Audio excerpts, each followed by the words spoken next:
This is a 5,000-year-old ancient dovetail joint, and this is a modern-day American woodworker with an unhealthy love for power tools. In this video, I'm going to build a table using these oversized dovetail joints. It'll be the first thing people see when they walk into our home, so the fit has to be perfect. But there's a problem. I have never cut dovetails by hand, and I'm a certified noob when it comes to joinery, chisels, sharpening, and hand saws. I don't know what I'm doing, but it looks pretty easy. Nothing could go wrong, right? This video is sponsored by Surfshark. So my wife wants a table for this spot, and she was looking at some furniture made out of, I think, compressed hamster bedding at Target or IKEA. And being a guy who pretends to be a woodworker on YouTube, I made the foolish error of saying, I can build something like that, but better for much less. So here's the game plan. Step 1, come up with a design. I'm thinking something super simple like this, but with the biggest dovetails you've ever seen. Since they're big, they'll be easy, and they won't take long or cause me any stress. Step 2, since I've never done this before, I'll make a prototype out of cheap wood to make all the mistakes on. Now this sounds like a great idea, but it was a foolish decision, and you'll see why later. Step 3, with all of the mistakes out of the way, I'll make the final table out of walnut, because this wouldn't be a YouTube video unless I spent hundreds of dollars on unnecessary walnut. Maybe I can use some black epoxy and be a real YouTuber. I'm really excited about this project because it gives me the excuse to get some new tools like this chisel, a pull saw, and the incentive to finally learn how to sharpen chisels. Since it's all the rage, I'm also going to experiment with a new nano coating technology from Carbon Method. I use a similar product that they make called Carbon Coat on all my cast iron for protection, and I had no idea that they made a nano coating that you can apply after any finish on a woodworking project. So at the end of this video, I'll show you what the difference is when using a nano coating. Now this plan sounds perfect, and it went right out the window the moment that I saw this stuff. This is beech. Paint grade beech specifically used for trimming cabinets. Now when I went to the plywood company of Fort Worth, the actual name, to get walnut, I noticed the stuff at the front of the store for $2.25 a board foot, which is really cheap considering it's S3S, which means it's already milled and surfaced on 3 sides. So that's what I'm doing here. I'm cleaning up the 4th side so that I can edge glue these smaller pieces together. Now, I've never done this before, but my idea is to make 3 layers of 3 boards, making a 9-board sandwich that will look and feel like a 2-inch thick piece of hardwood. Now there were a few pieces of this beech that had some crazy spalting to it that made it look like spalted maple or spalted pecan. So as an experiment, I placed those boards on the show faces, and instead of painting this, I wanted to see if I could get a high-end look using a clear coat. Now at this point I got kind of scared because I forgot to check the moisture content of this wood, and I figured since it was on a discount, it was probably not properly dried, but after checking with a pinless moisture meter, I was relieved to see that it was well within the accepted levels. Now, this is the moment of the project when I started to second guess my strategy of making a crappy prototype first before I went full send on expensive and obligatory YouTube walnut. I eventually did make that decision, which I am deeply conflicted about. It meant that my prototype that I was supposed to make all the mistakes on and go to school on was now the finished piece, which effectively raised the stakes as the build went on and slowed down my pace and progress to a timeline that I am ashamed of and embarrassed to admit. Speaking of embarrassing admissions, I was a victim of a social media influencer and was suckered into buying this amazing glue hopper. Now the tool worked great and was pretty affordable, but I'm embarrassed because the influencer was John Malecki. And I think technically you have to watch a creator's videos to get influenced by them, so I'm not exactly sure how that happened. He's about to hit 1 million subscribers, so go unsubscribe if you haven't already. At this point, I face the biggest challenge of the build. I don't know how to cut dovetails. Time to phone a friend. Hey smartphone, call the beard.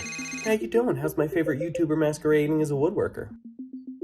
So I'm cutting dovetails for the first time and I don't want to mess up, and I was wondering if you had any advice on where I should start. All right, the first thing you want to do is you want to start with an angle, okay? Make sure you find the appropriate angle. You can go with a 1 in 6 or a 1 in 8. A 1 in 8 is more traditional for hardwoods. 1 in 6 is more traditional for softwoods. I prefer a 1 in 6 because I prefer a stronger visual angle, but that's just me. You don't have to do that. That is just my preference. A 1 in 8 is just fine and dandy. But then once you have your layouts for your tails, you got to make sure that you're laying them out properly. The ratio of tails across the length of your board is absolutely vital to make sure that this thing actually looks good. So what I do is I figure out how many tails that I actually want. I divide that up by the number of tails plus 1, and then I go ahead and make sure that I add the amount of dividers to the last tail so that I can divide that tail up amongst the other tails in an equal ratio to make sure that it all is leading somewhere. It's not just a stagnant row of tails, because nobody likes to actually see that. But Once you have your tails laid out and you feel confident in how everything is going to look, I'm going to assume you know to cut your tails first and not your pins, because people who cut their pins first are just masochists and nobody wants to do that. So assuming you have all of that in your backhand pocket, make sure that you understand that the angle at which you're cutting is 90 degrees, it's square to the board, but your wrist is setting the angle of your dovetail. So again, if we come back to that 1:8 ratio, then make sure that your angle of your wrist is set to that, and make sure you keep it consistent over the length of the tails, because nobody wants to see inconsistent tails. That's just no bueno. Does that all make sense? This is why people do pocket screws. All right, listen, whatever you do, just don't call cow dog, because dude's a poser. I would never. Yeah, I called Cowdog and a bunch of other people, and I read an article by the godfather of sawdust and sarcasm, Christopher Schwartz, and I watched a few YouTube videos, and there were two things that surprised me. First, none of them told me the same way of going about doing this. Everyone had their own preferred way of doing it and the, quote, right way to do it. But the other thing that was surprising was that they all consistently said that I should use power tools. I found this odd because all of these woodworkers are very skilled in hand tools and miles ahead of me in the craft. I expected them to have a lot more snark and scorn in them for power tools, and to tell me that I'm not a real woodworker if I can't do the task by hand. Sorry, I apologize for this. It looks like a rat got a hold of it. Sorry you had to see that. I eventually realized that all those people with the snark are in the comment section right now typing in all caps as I speak. I just want you to know that I see you. Now, there's lots of talk on the internet about which one is better and who the real woodworker is and where the place of smart technology is in a workshop. And I can't believe I'm actually going to publicly admit this, but I agree with the view that the hand tool snob Eric Curtis has, and that is both routes take skill, just different skill. If you're a hand tool purist, it takes a lot of skill and experience to be that arrogant. I'm just kidding. I actually admire those of you with that skill and experience. Truly, I hope to be like you someday. But I've always thought that the people with these hand tool collections and expensive Japanese chisels are much better than me, and I guess maybe they are, but they're better than me at that skill and with those tools because they put the hours in and I haven't. When it comes to power tools and smart tools, I'm average at that because I put the average amount of hours in on those tools and not hand tools.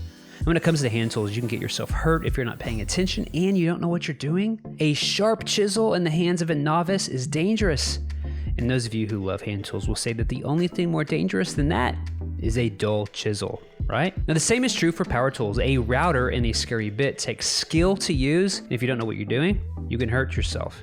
I guess what I'm saying is I'm kind of tired of the whole hand tool versus power tool debate and which is better and who's the real woodworker. I think it comes down to what's available to you, your training, your experience, and if you can safely execute the tasks needed. And that brings me to why I wanted to do this project in the first place. Besides having an allergy to compressed hamster bedding, pretending to be wood at IKEA, I wanted to lean into some skills that I haven't developed or put the time in for. But I'm a continuum kind of guy, which is a way of saying that I often answer both and instead of either or. So I figured I could try to do this project with only power tools or only hand tools, but neither of those options sounded fun or satisfying. So I said, both. Let's use both types of tools and learn something, which is why you see me doing various techniques in this project. So for those of you watching who are fully Team Binford and love your RPMs, perhaps this video will encourage you to grab a handsaw and a chisel on your next project and try something different. Now, will it be harder and take longer? Of course it will, but the brain works best when it is curious and engaged in solving interesting problems.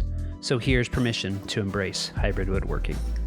One of the coolest pieces of advice that I got was from my friend Anne, who said, dovetails aren't hard. It's a triangle puzzle that toddlers can play with. And for whatever reason, that helped give me the confidence to try to tackle what is an intimidating joint to me. Now, at this point in the project, I spent a lot of time cutting the tails at both ends of the top, but I was eager to see the project take shape in real life. So I used these hand screw style clamps to hold the legs in place while I got a preview of the finished product. It turns out cutting the tails was pretty easy. It really doesn't matter so much what you do here in terms of perfection because you trace the tail shape to the leg to create the matching pins anyways. Now the pins are where the stress is because they have to be a perfect match. And I got this great tip from my friend Keith Johnson, and that is to use painter's tape to mark out your layout lines. If you mark them with a marking knife, you can get a high contrast, crisp line to pare down to. And this worked great, and I highly recommend you do it. But this tip only works if you use the tape that's Festool green. I gotta be honest, all the cutting with the pull saw, not fun, not very satisfying. I mean, a workout for sure. And if you saw my physique and thought, wow, that guy looks like he really works out, you'd be wrong. This part was not fun, and I'm sure there are better ways to do it. But paring down with a sharp chisel right here, hitting that line and seeing it follow at a perfect 90 degrees, that was so satisfying. It even made me feel like a good woodworker for a few moments. Now, the end grain of this hardwood beech was, let me get the right word here, an actual beech to work with. And like your mom, not fun with the chisel. So I cheated and leaned on my power tool skills to flush trim away most of the material. That made sneaking up on the line with the chisel and sanding file way more enjoyable. I kind of felt like I was cheating here, but at the end of the day, I knew I was gonna make a ton of people angry in the comment section, so it was 1000% worth doing it. Also, no one who visits our home is ever going to know or care how I cut dovetails, so what matters is that they fit. Now, at this point, I got really nervous because I was going to test the fit for the first time. It totally worked. I mean, I cheated, but oh gosh, no, that's not great. So we're going to have to fix that later down the line. Really embarrassed. Yeah, not exactly what I was thinking, but I'm hoping that with glue and clamps, we can get as much of that out. We'll see. I have my doubts. Now I was split on the decision of do I add feet or keep no feet? And of course I asked the internet, who apparently has a foot fetish. And so the majority of you voted that I put a foot profile on here. So I got my hands on a real jigsaw and I was able to cut a rough foot profile and then flush trim it to perfection so that the table will stand securely at the entrance to our home. This project took an embarrassing 2 months to complete, mostly due to the fact that I won the lottery right after I started it. I wasn't aware that I even played the lottery, but the jackpot was overwhelming. I won the flu and a sinus infection at the same time.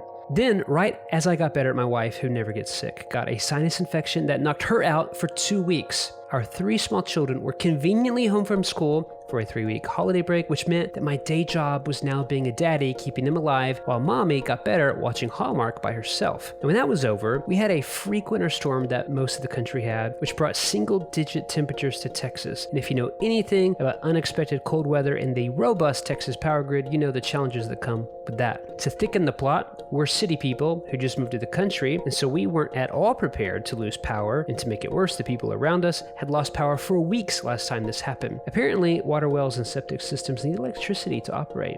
So there were a few days preparing for zombies and becoming an expert in generators. The good news is, the zombies never came and it ended up being fine, but now I have a generator. At this point, I was pretty frustrated with myself for the slow progress. It seemed every time I took a step forward in the build, a crazy circumstance would either set me back or cause me to pause. 6 weeks in, one night at 2 a.m., my wife wakes up and informs me that our 2-year-old son has thrown up in his crib and she needs me to help hold him while she changes the sheets. Of course, little did I know that the little guy struck the lottery too, but this time it was the mega jackpot. Flu A, flu B, and a double ear infection all at the same time. He screamed so loud in excitement. Now this means I too received the mega jackpot. The lottery hit me again so hard I could not get out of bed for 4 days and I felt like I was dying, no exaggeration. How do you get the flu, the sinus infection, and an ear infection at the same time twice within 6 weeks? At one point, everyone in the household, including the wiener dog, was sick. Now there's a very specific reason why I'm telling you this. For the last 2 months, I've been beating myself up over this. A simple table project shouldn't take 2 months to complete. I felt like a woodworking fraud and a hack. A reasonable woodworker should be able to build this in 2 days, not 2 months. I really began to doubt my creative abilities. And then, on the 4th night of laying in bed with my head throbbing in pain, I remembered a book I read about a decade ago called The War of Art by Stephen Pressfield. In the book, he talks about this thing called the resistance. The resistance will tell you anything to keep you from doing your work. Resistance is always lying and full of the more important a call or action to our soul's evolution, the more resistance we will feel toward pursuing it. The light bulb came on. This project wasn't taking forever because I sucked. It was taking forever because it was a creative endeavor worth doing. And anytime you have a creative endeavor worth doing, there is resistance. The resistance was doing to me what the Green Bay Packers did to my Dallas Cowboys. And here's more proof of the resistance. Look at that. Yeah. So when I was at the drum sander, on the final pass, I was paying attention to the focus of the camera and I didn't catch the leg fast enough, which meant that the leg tipped into the drum sander, creating this little beauty, effectively ruining my perfect 90-degree joint. Don't worry, I have a plan. I want to let you in on a little secret that most YouTubers won't admit. Subscriber count is meaningless. Seriously, the only people who care about sub count are YouTubers with fragile egos and ignorant brands who don't know how YouTube works today. Most of the views on YouTube don't come from subscribers. They come from YouTube's recommendation engine, which is most likely how you found this video. So on one hand, subscribers are meaningless, but on the other hand, they aren't meaningless because every number represents a real person, and I'm not going to sit here all high and mighty surrounded by lime green tools from Germany and tell you that you are meaningless. No, you matter. After 3 years of hard work, I finally crossed 80,000 subscribers, but I haven't told anyone the real reason why I started this channel in the first place. If you ask my children what they want to be when they grow up, they won't say astronaut or fireman like I used to answer and maybe how you used to answer. They'll say, you guessed it, a freaking YouTuber. So, 3 years ago, I made a decision. If they really want to be a YouTuber, then it's my job as their daddy to show them the way. I've never said this publicly, but I started this channel to show my boys who have been watching every step of the way what it would take if they really wanted this job. And even if they don't become YouTubers, which I hope is the case, the life lesson they're learning is that you can do anything you can dream of if you're willing to work hard enough for it. It takes trying, learning, investing, not giving up, dealing with haters, and most importantly, asking for help along the way. So, when I finally earned that 100,000 subscriber silver plaque, it's for them, not for me. Also, I told them I'd buy them a PS5 when I hit 100K. They ask where I'm at every day, and it's starting to get really annoying. Here's my plan. When I cross 100K, I'm going to take them on a tour of Jerry World, aka Dallas Cowboy Stadium, which seats 100,000 people. We're going to stand on the 50-yard line on the star, and I'm going to make them look at all 100,000 seats and ask them to visualize that all of Daddy's subscribers could fill up the stadium. So you better stop talking back to me, eat the food your mother prepares, and brush your teeth before going to bed, you filthy animals. And if you think this is some clever way for me to win you over and subscribe to my channel to feed my ego, yes, that's exactly what this is. Good job for seeing through it. I spent a better part of a day thinking through all the ways I could fix the latest gift from the Resistance. I decided to hit the easy button, turn it into a feature with a chamfer, and move on. But I was on the fence on whether I should chamfer the other side so it's matching and symmetrical. I was going back and forth on this. Then the client, my wife, walked by and said, "Oh, that looks good." With a big sense of relief, I said, "The chamfer?" She said, "Yes, you should do the other side too, right?" And I said, "Because you like it that much?" She said, "No, because if you don't, people will lose their minds and leave negative comments." To which I said, "You promise?" So I only chamfered one side. Now, a big part of this gamble is, will paint grade beech, which is used for trim, look good with a kind of furniture grade finish? I knew I didn't want a pure natural finish because it would orange up the tone of the wood. After doing a bunch of tests, I ended up using 5% white Rubio, which seemed to knock back that orange tint just enough while giving a subtle whitewashing effect. I actually kind of like this, but the thing I don't like about these hard wax finishes, besides the price, is they tend to look really flat and matte, which to me doesn't look very professional. And I also don't like the high glossy look that you often get from finishes like polyurethane and things you can get from the big box store. So this is my first time testing out a nano coating. This one is from Carbon Method. And besides the UV protection and the water protection and the durability, I'm most interested in using this because it adds a little bit of sheen. Now on this side, I did a second layer just to show you what the difference is between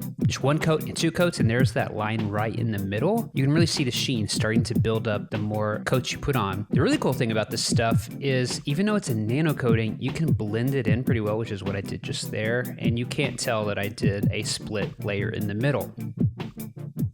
Now this may sound kind of crazy, but I don't want a matte finish and I don't want an ultra glossy finish. It seems kind of difficult to get that Goldilocks just right sheen, and I think I got it with this. What do you think? In a moment, I'm going to bring on an actual dovetail expert who teaches us stuff to grade my work. But before I do that, and I might regret doing this. I want to know what you think of my first dovetails. Leave a comment with the letter grade that you think this 40-year-old dovetail virgin deserves. An A, A+, A-. Those are your only options. I'm kidding, you can grade me however you want. Oh, and by the way, congratulations on having a healthy attention span and making it this far in the video. Since you're clearly part of the Cool Kids Club, hide the dove emoji, for dovetails, in your comment. That way everyone will know that you're not one of those monsters who only watches the first part of a YouTube video before getting distracted and clicking off to watch a cat video, or worse, a walnut slab epoxy video. All right, without any more delay, ladies and gentle cards, the best woodworker on YouTube, the Wood Whisperer. So I would have to give those an A. Given the fact that this is your first time making them, they're fantastic. Oh wow, that's very kind and generous. I thought you were gonna give me an F. I was gonna ask Jason Bent to grade me, but we both know why it wouldn't be right to ask him. Yeah, well, Festool doesn't even make dovetail-shaped dominoes. Sorry, Jason.